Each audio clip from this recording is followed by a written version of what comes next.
Hey everyone, I'm Jordan from New St. Andrews College. I'd like to invite you to join us for one of our upcoming prospective student weekends. We have one on March 2nd and 3rd, and another from April 13th to 16th. To learn more and to register your visit, check us out online at nsa.edu. Thanks for listening and enjoy the show.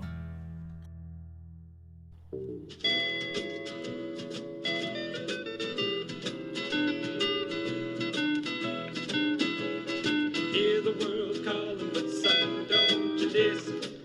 They're only trying to drag you back into prison, that's right. Welcome back to What Have You. I'm Rachel Jankovic. I'm Becca Merkel. And this is What Have You. Oh, don't worry. This week's episode will not be all about our plastic recyclables. What? We're She's gonna already in the non sequitur, so I don't know what you're tin talking cans, Beck. We've covered tin about. cans. Oh, the tin I'm saying we're cans not going to cover the gosh. plastics. That We're was gonna so just- far in my past that I didn't even remember. So we're we'd not done covering that again. No, guys, stay out of it. And so we're moving on. So what have you Pressy, been doing? except for I have to quickly say you might be wrong because because today it happened. It's a Sunday afternoon, guys. It's bleak. It's January. It's brown. There's nothing like gorgeous right now, weather-wise or landscape-wise. So of course, say speak for what yourself. happens? Other than Rachel, there's nothing beautiful. Oh dear. But the gardening bug hit hard. It hit like, it came like a thunderbolt today. As I was cooking lunch, I was like, oh no, guys, I have to plant seeds. I have to start seeds. I have to plant my garden. Oh no.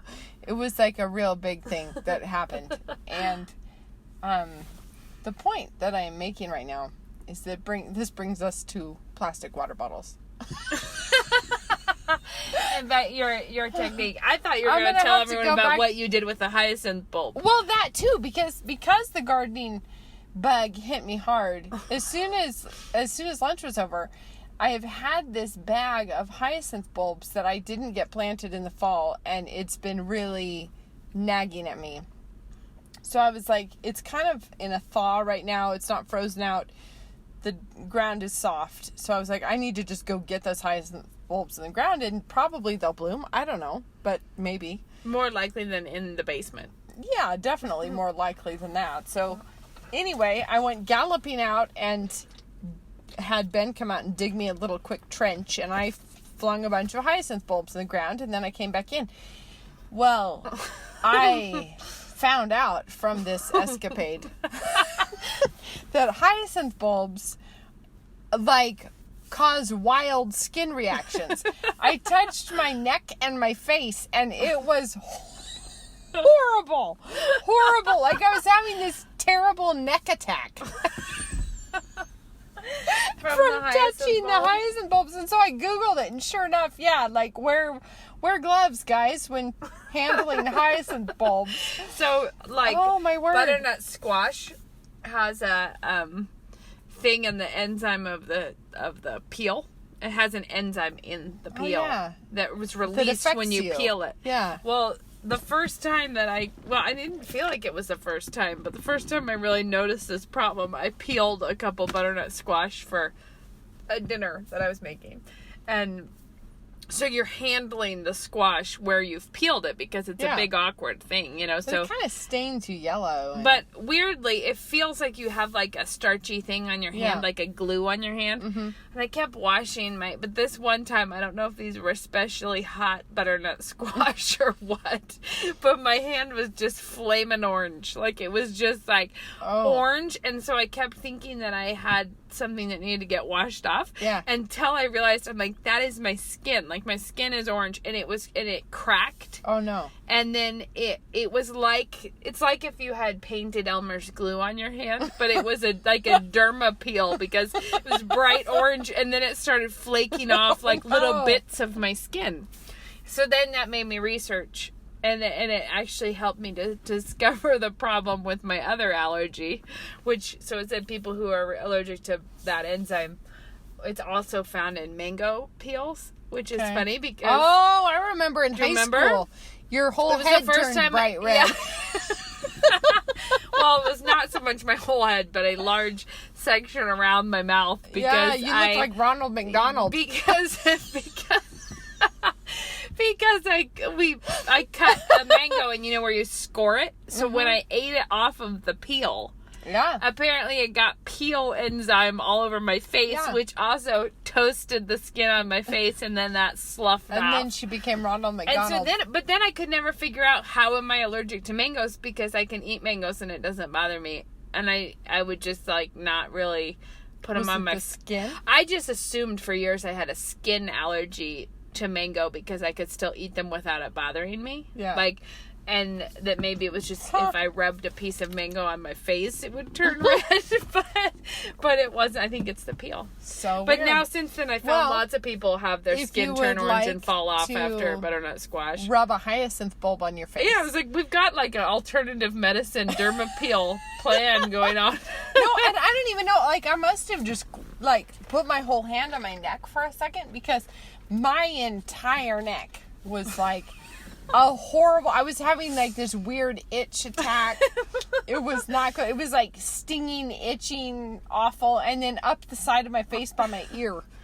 So I probably did one swath down it. You remember that I'm allergic to sunscreen, or I was allergic to some components of sunscreen, which we found out when I was little because Mom put sunscreen on me when we were at the lake, and I turned bright red, so she put more sunscreen on me. And I'd be bright red and brighter red. And the assessment was that how are you still getting mango? How are you still getting sunburned with all this sunscreen on you? Squash on her just to check. Well, then there was a time in high school I spent the night at someone's house and my face felt really dry, probably different water or whatever, and I used some of my friend's moisturizer. I woke up with, it was one of those gift bags that you blow dry to tighten up.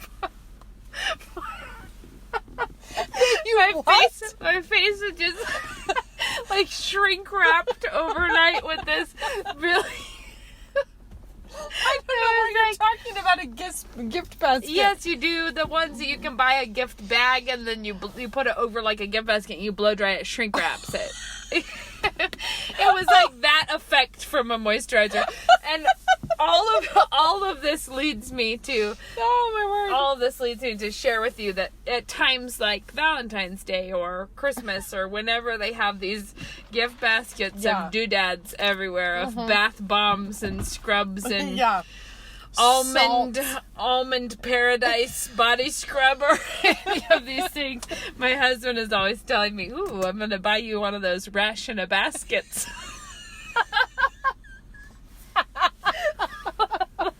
Because it's pretty certain if I used any of that, I would be the rash in a basket.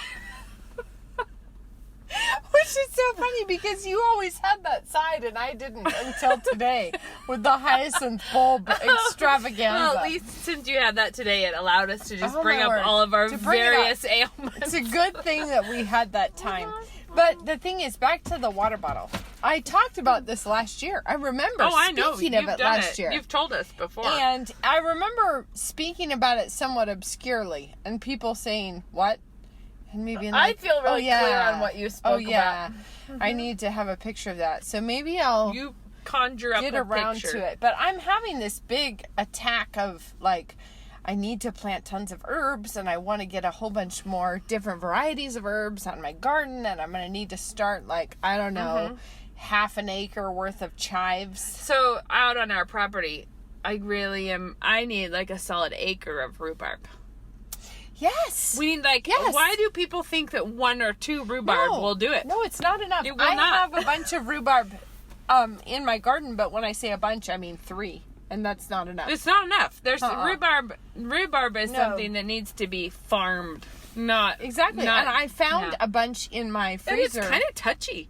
It's a weird thing because I don't think it's that easy to grow, but grows like It grows like a weed. it grows like if a you have weed the when right it's happy. place. When Yeah. and then it grows for like 100 years in the Yeah. place where it's Yeah. happy.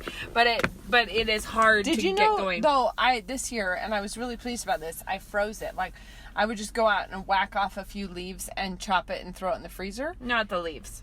Well, not the leaves, but I just whack felt off like we a needed few to clarify. leaves. You said I whack off the leaves and chop it in yeah, freezer. and then you Becca throw likes away to the poison leaves. everyone. I like to With bring the out a toxic little bit of leaves. toxic and We're building up our endurance.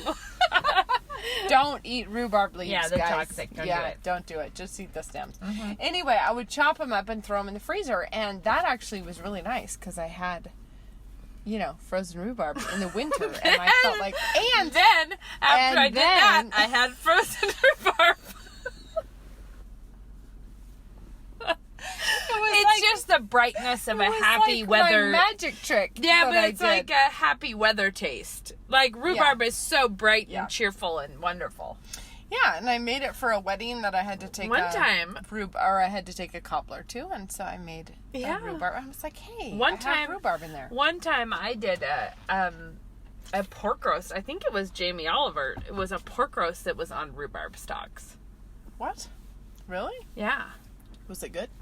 Yeah. It was interesting. It was different. I remember thinking that there was room for improvement, like that but I feel like there was maybe some brown sugar and like pancetta on top of the pork roast. Interesting. Like, so then you end up with this cooked rhubarb, but in a savory application instead of a sweet one. That's totally interesting. It was actually good though. I mean, yeah. That reminds me that was a today long time ago I I did made that. a roasted cauliflower as a side for our lunch that was stupidly good. It was like one of those ones that takes you into places where you're like, actually I didn't know rhubarb could be this delicious, but lots of paprika. I think you're talking about cauliflower. What did I say? Rhubarb? Yeah, I'm still on the rhubarb. Paprika and using rhubarb. them interchangeably. Guys, They're basically the same. if you rhubarb want and to try cauliflower. roasted rhubarb with paprika, be my guest. But let's pretend I didn't recommend it. Oh, I bet that. But I bet that was good. Cauliflower. No, it was so good. And Parmesan. So you Like know what paprika throws and me off? Parmesan. Where did you So find this good. recipe? I don't know. But it was salt, pepper, garlic, olive oil, paprika. Was it roasted whole? in or florets. in florets, okay. And then you do like Parmesan on it, roast it a little bit more. Oh my word. It was so good. So the thing, that's funny. I love. Well, we shouldn't talk about cauliflower and rhubarb close together because, there we are. Now we've recommended we've done that. it. Maybe we could try it. Maybe there's a thing there. I don't think so. I think it would A be smoothie. A paprika I think rhubarb that would be a smoothie. gross combination. It doesn't sound good to me. Something about it. Do you remember sounds a when little roasting ominous. whole heads of garlic came into vogue? I do. And it's I do. delicious. It is delicious. So how did that come into vogue and then go back out? I don't know. Isn't that weird how that happens? Do you want to speak of something that came into vogue? This is something we were talking about as we were preparing lunch today, in fact, as I was chopping my cauliflower. Ben and I remembered how when we were younger, people would say things like, "Don't have a cow, man." And our kids were like, "You said what?" And we Don't were like, have a cow. we It's were like, totally rad. "Have you not heard the phrase, Never? don't have a cow?" And they were like, "What is a cow? What do you mean?" I thought you were still talking about food trends. Luke always No, refers. this was a straight up linguistic trend. Yeah, Luke always refers to sun-dried tomatoes as the child star of the 90s. That and pesto. And then he's like, and then after that we got to Chipotle chilies, where it was always like, we're always having a Chipotle I sauce. feel like that was more like 2007 by the time That we was got later, to but we Chipotle's. did sun-dried tomatoes was all the rage, and pesto, but it was at the same time as we were all like finding out that there were pine nuts. Like Wow. before then, Yeah. you didn't know these things were not. I mean, we Pine live in a nuts small were town, like the ultimate exotic food group. and then goat cheese, and we're all like, goats make cheese. Pines make nuts? What? This is crazy. crazy out there. Oh, my word. Things got crazy. Gosh. Yeah. Anyways, that is funny. I always wonder what are the things that we're going to find out later. One of my favorite. So because I do crafty things and in cooking too, it doesn't really matter what, because you do things. I periodically get really tickled by thinking of, will my kids be like, when Mom was in that phase where she was Like the back in the toll painted angel phase yes, with like, Spanish moss yes, yeah, exactly. Like, remember when Mom was making those puffy chintz baskets? Or those styrofoam wreaths with the calico squares poked into it. Yeah, but like, what is it that my kids, or like when they're like, in their basket weaving phase, when Mom was still into making baskets, and it's so funny to see your life from someone else's vantage point. It's true. Her. Oh my word. When roasting veggies was all the rage for Mom. The thing that you said about cauliflower though. Not the rhubarb, guys. The cauliflower. A while ago, I bought the cookbook, The Essentials of Italian Cuisine by Marcella Hazan. Okay. Because it had come to my attention that Marcella Hazan is like the Italian Julia Child. Like, she's the one who... One you should be aware of? Well, I should be aware of her, but also she was like the one who did the work of compiling the Italian cuisine and recipes and how things were done. She was an expert. So I just got that cookbook and read through it. It's a big fat one. And is it good? But the real thing that I couldn't get over, and I have not done it, I have not made these dishes yet, but like cauliflower is what reminded me of it. It is cooked so much more than we would ever think to cook a cauliflower. Like, these recipes are like boiling a cauliflower for like an hour in a pot with salted water, then slicing it and putting it in a baking dish with like cream and butter and cheese and breadcrumbs. And no doubt it would be tasty at the end of that, but I'm just not sure I can get on board with that much processing of a cauliflower. Like, when you can eat it raw, do we need to see it through into a gratin? I don't know. It probably goes to a sort of gelatinous substance. It's interesting. I should do it sometime, because there was a lot of vegetables that you think you knew how to cook, but that these recipes were not nearly as straightforward. We had in our garden last year these Italian beans that the seeds were given to us by our favorite winemaker, Gino, down in Walla Walla, but he had gotten the seeds from Italy, I think. And I can't remember what they're called, but it starts with a B. And bacchiccia. I think they're bacchiccia beans. Anyway, so we grew them, and you eat them like normal beans, but he was saying just like steam them, then put tons of olive oil on it. He was like, more olive oil than you think you ought to put on. And then save the olive oil from the beans and use that to make a salad dressing or something. Unbelievable. Like, that was so good. And the beans were amazing. Like, they were really good. But the olive oil that you kind of like toss it all in, and then you save the olive oil that sort of runs off of those bacchiccia beans, it was the thing. It was good. It was really good. I believe you. And it just makes you realize, there's those little, I don't know. There's more than one way, Rach. More than one. I know. I think that's the thing that struck me, is I hadn't thought of the ways of preparing cauliflower. Yeah. Really running the gamut from eating it raw to like a 4-hour preparation. Don't you feel like cauliflower is just a little bit too hip at the moment with all the cauliflower rice recipes everywhere? No. I feel dubious about most of them. Every time we have yellow or purple cauliflower, I buy it up on the principle of the thing. When I go to Winco and there's yellow or purple. I like. So this is where I reveal that I've never once seen a purple cauliflower in Winco. Like, is that because you got there first and bought it all? I guess so, but every once in a while they bring in the rainbow cauliflowers and I buy them up. But no, I don't really care that cauliflower is popular right now, because I just feel like people are doing things with it that are just no. Not, did you see that? Wasn't it? Is it Salisbury in England that was getting made fun of because they were selling the cauliflower steak?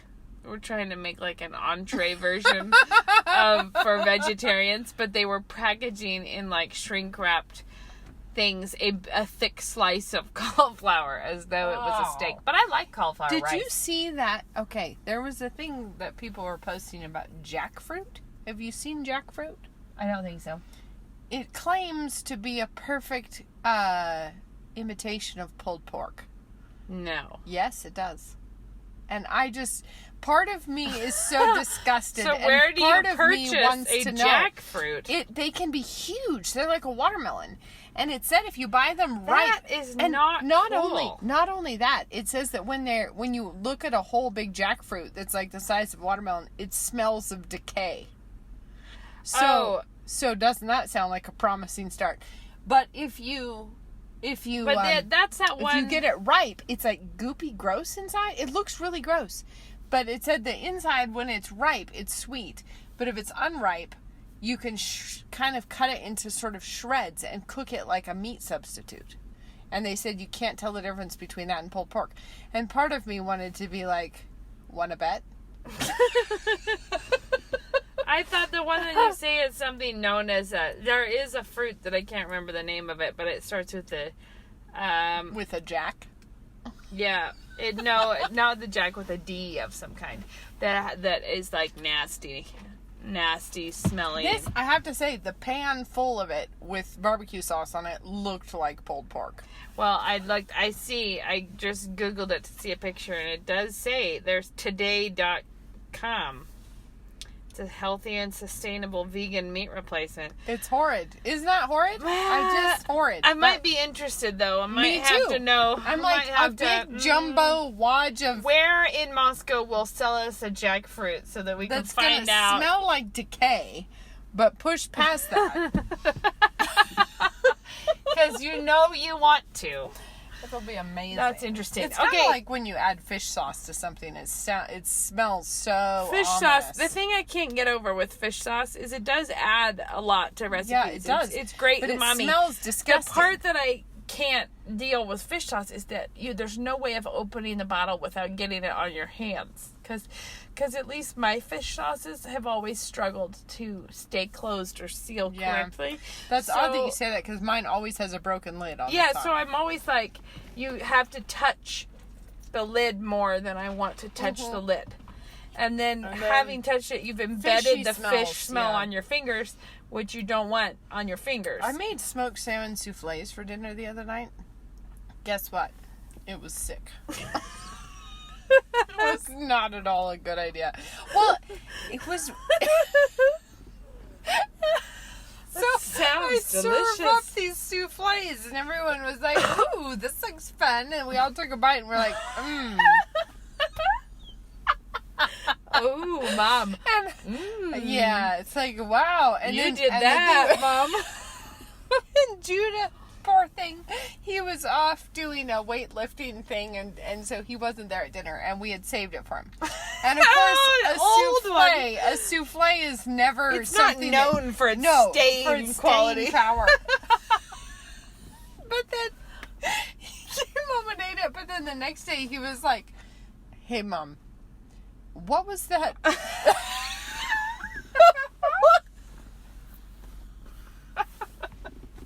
He's like, "What was that dinner last night?" And I was like, "Yeah, that was gross." And he was like, yeah.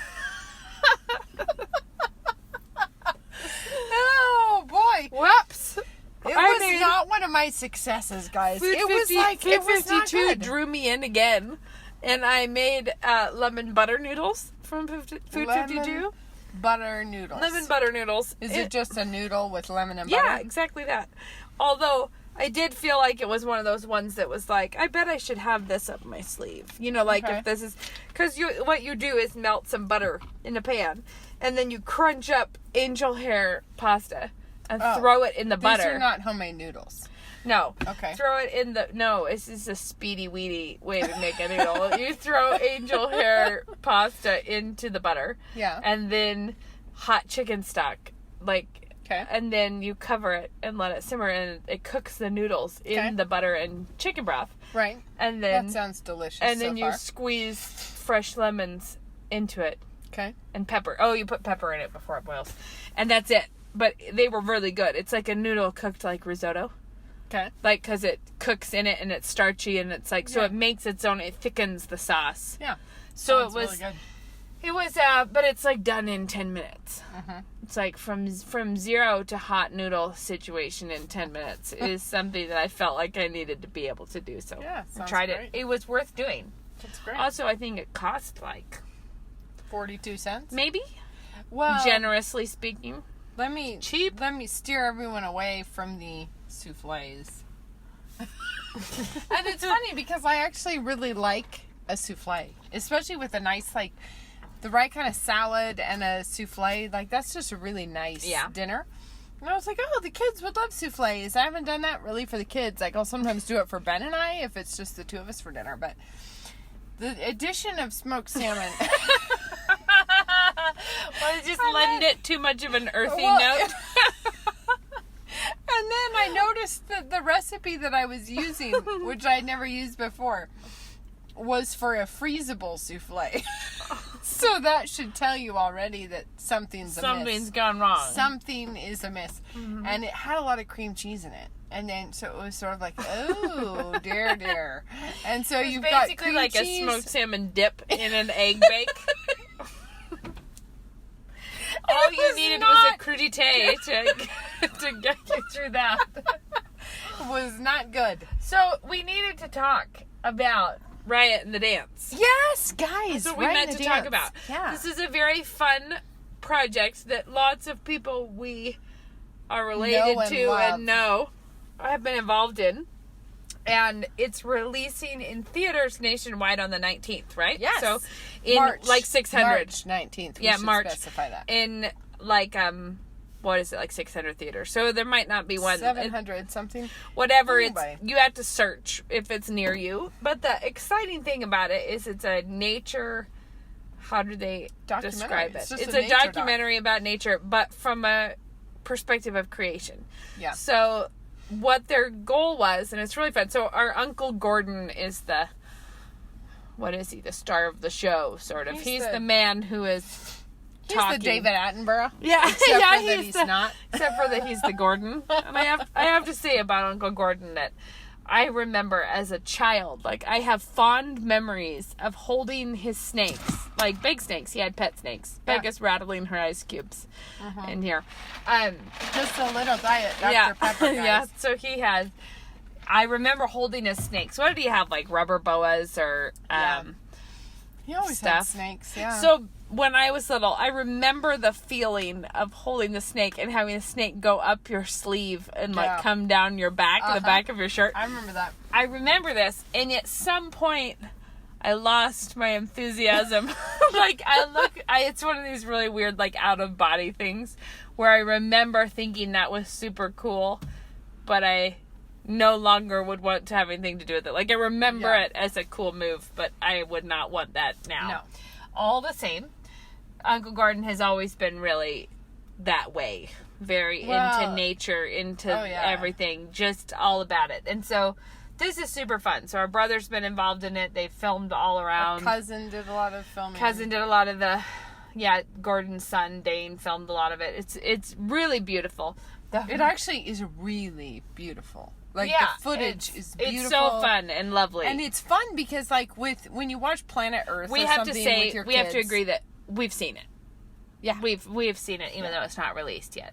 Yeah, but I just mean like when like we would watch Planet Earth with our kids. The whole time you're like, did you hear what he said, kids? He's Did you lying hear how to that you. was stupid? That This was not good. chance that made this happen. Did you hear how silly that was? Do you think that's true? No, we don't think that's true. So And so it's really they're fun. like, did you notice the pernicious lies? Did you? While we were watching, and which is such a bummer when it comes from the perspective of watching the glory of creation Yeah. and like the things that happen in creation, or some like when we were watching, is it Frozen Planet? Some where I just felt like that tragic. poor polar Tragic. bear. You just think all nature is groaning. You know what I mean? Like everything is groaning under the weight of sin because it was so sad. And it's off happening in the boonies where no one sees it, you know, except for a camera happened to be there to see the poor mangled polar bear. Yeah. That's I'm sorry about my heater, guys. So we need to fix it, but we haven't yet. But we don't care that much. It's cold. No, but the thing is that's really fun is to have a creation documentary or a nature documentary where you don't have to do that. You don't have to be like, and hey. we should say that their intention, and this is what we loved, is that they were just like, you know, we're not interested in arguing with evolution. We're going to just assume creation. We know creation, and then we're just going to glory in the creator while we look at creation instead of acting like this thing disproves this part of evolution. Well, it's like that's I'm not trying to say that's a thing they shouldn't do ever. It's just not. Oftentimes Christians spend so much time playing defense that they never go play offense. They don't go get on the offense. And this is actually something that's a slogan in my life a lot of the times. I'm like, I'm not fighting for the defense, I'm fighting for the offense. Like it's not about trying to defend the faith just all the time. Just assume it. the truth of it and yes. And just move from there. And then go forth. And sometimes Christians who are really, really discouraged all the time are discouraged because they're spending all their time on trying to be the defense when they were called to the offense. But this is kind of a version of, remember years ago, I remember us laughing and Nate saying he wants to have a museum somewhere where all the public school, field trips have to tell their students, don't read the signs. Don't read the signs. They're full of lies. Because that's what Christians are always doing that. We go to every museum. We're like, the fossil is neat. What they're saying otherwise is a big fat lie. we spend all our time just qualifying everything. And it's like, why don't Christians do something? Wasn't it Nate who had Rory was it in the Smithsonian? Where Rory got the giggles super hard and just couldn't even get a grip on himself, which is very funny because Rory is not. It just added something to the thing that it was him. Yeah. That it was Rory, but he was just dying because it was some big cube of fossil. Like they had a huge, it was a large pile of fossil. Yeah. That included the bones from a bunch of animals that were not supposed to have all lived at the same time. So they're all in one little solid brick of fossil. And then they had their little plaque on it that explained how this came to pass. Was that there was a watering hole and that there was a severe drought. And so animals came from a long way away to the watering hole where they died of thirst, or they died over multiple generations. And then several thousand years later, a whole nother wave of animals came and died at the same watering hole. And then the next wave died at the watering hole for millions of years. They said that this watering hole was just collecting carcasses for millions of years. And that was how all of the bones ended up there together. Which is also in awesome a jumble because they had to have died over millions of years. The other part that's so good about that, though, is that let's say a squirrel dies in your backyard. It doesn't become a fossil. Well, that's one thing that doesn't do. It takes a particular kind of event to create a fossil. A fossil is a situational phenomenon. When the robin goes down, it doesn't fossilize.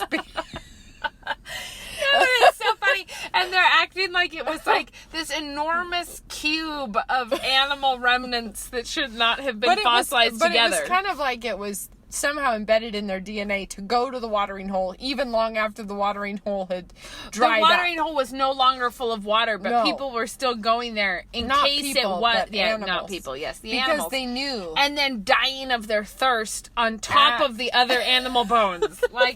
It just was the dumbest thing. And it's sort of we've always laughed about every region in the world had a bad local flood. This is okay. I want somebody to do this. All right, Just listeners. overlay the local flood. Yeah, if you could just go around and survey geologists and find out how was your local topography formed. There was major There was a local flooding. Our particular region, actually the entire Northwest, I think they say was the Missoula flood. But it was a big flood, but it was still a local flood. Just a local flood that's big enough to carve make out some major massive canyons and so what I want somebody so to do dumb. is go around and compile a sort of overlay of local floods. And pretty soon you might start to see You might notice a pattern. Something close to a worldwide flood Something happened. like a lot of local floods at the same time. Shockingly. It is really weird to because happen. so we live in this area with all these beautiful rolling hills, but the rolling hills we had fissure volcanoes, which is like volcanoes, like a grid of volcanoes, that some local flooding caused the offsetting of all these fissure volcanoes Right. that caused the groundwork of all of these beautiful hills, which then there was also this Silt. little local flood. Like, really, nobody, like, we've lived through floods, right? Like, there have been major flooding. But in times when there was major flooding, it was never like, guess what? We have a new canyon. And Oh, man. volcanoes. Oh, Volcanoes look, everywhere. it's spontaneous volcanoes. And there's now we have the Snake River Canyon. And we had like the Hell's Canyon and Snake River, which is near here, is an enormous canyon. Yeah, like it's Hell's huge. Canyon's deeper than the Grand Canyon, but it's narrower and has water at the bottom. But it is not a wee thing that got produced. Anyways, that's just one of the things that's funny is that I just want somebody to compile the local floods all onto one map. I just feel like it would pretty be sure there'd be enlightening. some info there. It would be enlightening. Yeah. Because anytime you fly, I mean, when you're in the plane and you're looking down at the landscape, it was obviously caused by water. Yeah, you're like, well, there was a major thing that happened there. Yeah, and you just remember, like, when you're a kid and you're playing with sand on the, on the beach and you're dumping a bucket. You know, like, how it makes, like, little ripples and canyons and you can carve out gorges and make little hills. And then when you're up above it looking from the plane down, it's like you see that. It's like, it's as if there was a huge bucket of water that was poured out. One of those all over things right that here. isn't Ben always says, it's almost as if a greater Almost. power was at work. Almost as if God was doing For a something. moment there, I started to think there might be a God. So funny. Anyways, we The Riot in the suggest Dance. that you go see Riot in the Dance. It's You beautiful. totally should. It's not an argument for creation. It's a celebration of Yeah, creation. it It's just assumes it. And it's beautiful footage of animals and it's fun to listen to a Christian biologist enjoying talk it. about it. So yeah, we'll put up a link to the trailer for it. Right. They And- always say, I'm trying to pull this up now so I can say it because I love it. That is, whoops. It's not being handy of me. I'm doing it wrong while I'm trying to Would find you like them. me to kind of like fill in with a little Yeah, ad-lib? do a little Little okay. ad-lib The something. greatest artist in the history of history is showing his work right now and forevermore. Yeah. Take a look, and then they have it's really just delightful. fantastic. It's fun, and you can go like the Facebook page Riot in the Dance. And they filmed all over the world, like They were they Sri did. Lanka and all over the States. Anyway, there's just some beautiful footage of animals and creation. It's gorgeous. So everyone should definitely go see that. It's very fun. Yes, absolutely do. That's what we recommend. And we'll put up a trailer for it.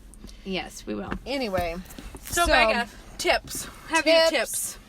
Tips. So I was saying that I feel like Rachel should tell us if you were going to look at Etsy or go to an estate sale or a garage sale or a thrift store, what would you be looking for? What is the thing? The reason that I love garage sales and estate sales, although I love those less, but garage sales estate sales? Yeah. Yeah. Don't like that as much because it's often a reveal of sad endings. It's often kind of like it's a bummer that nobody wanted this, or that Yeah, it's just kind of not a. I don't love those. We had a friend who came when he came to NSA for college. A friend in Oregon gave him an old hearse. And that was the vehicle that he had to get here. I forgot about that. And it had a bumper sticker that said "Got Jesus," like the "Got Milk" but "Got Jesus." So it was this old hearse with like dwindly curtains on the side of it, like the curtains. So it was like a ramshackle hearse. And then he rolls into town, and I remember this because it was so stunning. There was an estate sale, and I had gone to the estate sale, and he came, I guess, looking for furniture or something, but he parked right in front of the house. And it unsettled everyone quite a bit.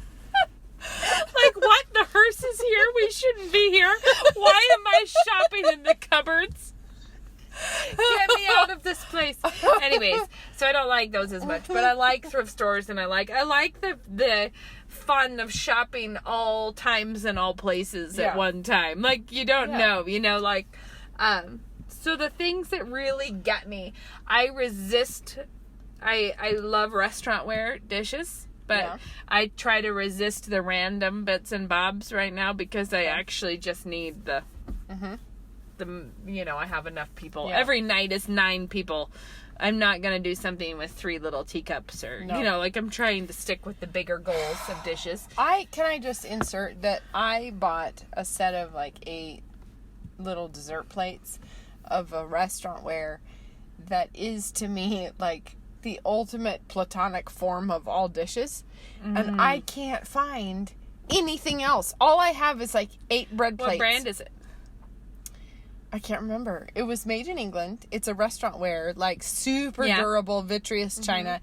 It's got the most fabulous border around it. This kind of aqua with this little. It's like yours is forest green. Mine is like aqua, and I can't find the matching plates. So I found a lot of those old restaurantware companies use some of the same designs. So like there were a lot of designs that came out similar. The one that I have a lot of plates of is the Shenango green something or other. Yeah. But then I also have some Pyrex plates, like the Pyrex with the bluegrass is what it's called. It's a thick like teal border, and there's some that's those are cute. Red. Those are cute. I like those, but I don't use them normally as the dinner table. They're a little smaller, and I don't have enough for all of us. So we have the Shenango. I love that. So I always look at the dishes. But I'm kind of avoiding, unless it's something I really needed. I don't just want to accumulate. Part of that is also the pottery thing. And we have a lot of pottery coming in the house all the time. But I love restaurantware. I always look at fabric. I have a major soft spot for funky fabrics that you could not currently find. Yeah. This is because I love quilts, but I don't love quilts that look like you went and bought a line of fabric and made the quilt. Right. The spirit of the quilt that I love is the quilt that was a byproduct of a busy life. Yeah. Like this quilt happened because there was a whole lot of other stuff happening, which is why this quilt happened. Yeah. And I always think that I want to attain that in quilting, and I'm pretty sure that I'm losing that. The window is closing for me to be an excellent quilter, but doesn't keep me from buying weird 70s and 80s prints. I have a large collection of funky vintage fabric that I buy. And then so there's that. And then the I've already said that I love the Tupperware bowls. And we had a listener who sent me a green Tupperware bowl. That's pretty awesome. We have the best listener, apparently. But also then my mother-in-law, she's great at thrifting, and she's in the Chicago area, so she has a much bigger base scope to look for. Yeah, she sent me 2 of the yellow ones for my birthday that she'd found around. And so now I have a stack of I could still use more, but it's a stack of those fix and mix bowls on top of my shelf in my kitchen. I have a stack of, because I have a pink one and a blue one, and then green and 2 yellows, and it's a very cute big stack of Tupperware bowls. And then that little yellow Tupperware colander that mom always had? With a handle, yeah. Yeah. Well, I found one of those once and snapped it up, and then just the other day I found one in a really pale aqua that's bigger. Oh. Like a bigger Tupperware. So I you're don't go on for the real Tupperware quest. Weirdly, I don't like the Tupperware that's like made to fit a ham or those sorts of Tupperwares. It's just the bowl that I like to use for bread mixing. And I do like the... If I saw the old Tupperware measuring spoons that we used to have, I would buy those up. I have... The kind of rounded edge rectangles? Those ones? Like the thick plastic. I want those. We had the green, and I would like some of those. Funny. But then I found I did find a measuring cup set of the ones like we used to have in green also, but they're white, the ones I have. So I think we're catching that when you are looking in thrift stores, you are looking in different decades than I'm looking from. Yeah, but it doesn't mean that I think part of the reason I like it is I'm not just looking for one thing. It's just, I'm looking, those are things that I always check for. Like I always check, but I'm open to the spirit moving me on all manner of things. So like furniture would not be that era really that I was in, like, kind of. Sure. Yeah. Sure, it depends. Yeah, that's cool. So what do you go That's festive. Well, you know what? Honestly, the only time I really started collecting stuff was when we were living in England. And it was English stuff, and now I can't get it. So, that's a pain. So, darn it. So, a long time ago I used to collect... No, I started getting those little stoneware Crocs, and they blessed me a lot. So yeah, those are cute. I started buying Oxford Marmalade Crocs, and so I have a bunch of those, but then that kind of led to little hilarious potted meat stoneware Crocs. So they're all kind of 19th century stoneware, and I love the vintage, like the advertising. And I have some that say these outrageous things like potted meats, which is like, what is a potted meat? That seems so dark. It might be smoked salmon for your next But souffle. then one I don't exactly. And one that I don't have, but I always meant to grab one, was bloater paste. Yeah, do you have gentleman's relish? I don't have gentleman's relish. I don't have bloater paste, but I have like potted hams and meats. Yeah, and those are cute. Ginger beer. I don't collect anything that way so much. I started collecting Dartmouth pottery when we were in England. The green Dartmouth pottery that was gorgeous, and I loved it. But yeah, here I don't really have, other than my constant quest for more of that restaurant wear. But it's funny. I used to collect the printed tablecloths from the 50s. Me too. I have a stack of those. And I still have some, but I got rid of a lot of them because I was using them for fabric or for whatever, but they're not the right size for the table I ever need. They're always like barely not square. Small. They're not quite square, and they're basically meant for a card table. But why are they not square is a problem I could never figure out, because they apparently didn't think of putting a too small of a tablecloth on sideways to be diagonal in the middle then. Yeah, because it never. But that was like the only way that I could use those. But they are very cute. I love those printed tablecloths, especially because that is a kind of cotton fabric that is very hard to come by right now. Like, it's a heavy, super durable, really soft, beautiful cotton fabric. Do you remember the napkins we had as kids that were that, like, slinky cotton feeling? With the little fringe? Oh, yeah. They were all different colors? Different colors. So I found some of those at a thrift store once. Oh, man. And when I found them, I was like, what? Nostalgia, like I bought them and I have them in my fabric. But then that has prompted me to think I need to weave napkins. Oh, my word. Look at you. Well, see, okay. Don't look at me. I'm not doing it. This happened in the comments of our what have you Facebook posts. What did? I was remembering that I duplicated the chicken fabric that was our great grandma's apron. Do you remember this? Yeah. Mm-hmm. So we had this apron. You also sewed a doll bathrobe.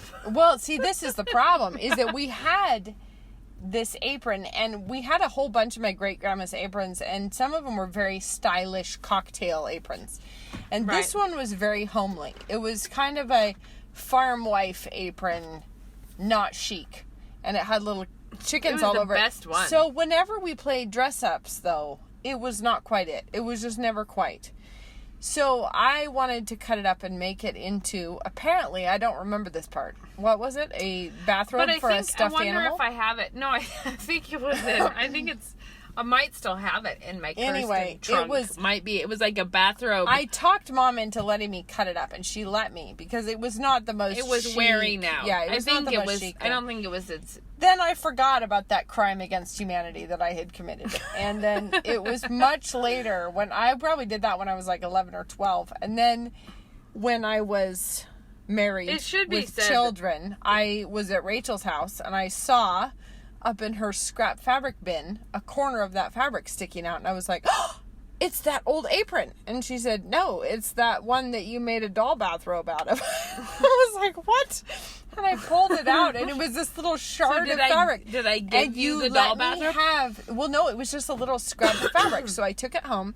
Okay. And I totally copied it, like painstakingly copied this chicken fabric. And it is the cutest fabric. Cute. And I duplicated it. And I made it into an apron for my daughter for a birthday present when she was little. Because I was like, there's my atonement apron. I duplicated the fabric. But it is really hilarious fabric. And I feel like I need to do something else with it. We should clarify, though, that our great-grandma, when you say that Mom let you cut up our great-grandma's apron, should also be said that there was so much that we had from our great-grandma. Oh, yeah, we tons. had all of her old slips, which were an amazing amount. Gloves. Hats, gloves. There's her shoes are in the family. Fur coats. We had like fur coats and wool suits and wasn't dresses like the and only gowns. piece. Yeah, like this was one rundown apron. It was a rundown apron, and it was far less chic than the rest of her stuff. Like the rest of her stuff would be like, remember that we had like a very flapper bathrobe. It was like apricot silk with fringe. With major tassels. Multiple layers of fringe. But the problem with that one was that the silk had run the course of life and was ripping into big. It was like a crepe, like a crepey silk. I loved that one. Anyway, so the apron didn't have kind of the glamour, and so I cut it up, and then later I regretted my actions and I duplicated it. Anyway, I should do something with that fabric. It is really a groovy fabric. Why don't you get some printed, and then we can do a chicken fabric pot holder giveaway. We'll do it. We'll do it. Guys, we'll do it. We've committed ourselves now. Now we're going to have to run some sort of a raffle for the chicken fabric. I've thought that we should start doing giveaways because we have too many random things that we ought to give away. But probably we're overdoing our time now. Probably. Because here we are. Yeah, we are. Well, we are. Gotta go. So until next time, enjoy your have fun, guys. Life. Plant some seeds. Get some rashes. Get a rash. If you touch your bulbs of hyacinth, wear a glove. Do not then touch your own neck. Don't rub mangoes on your face. All right. Bye. Bye.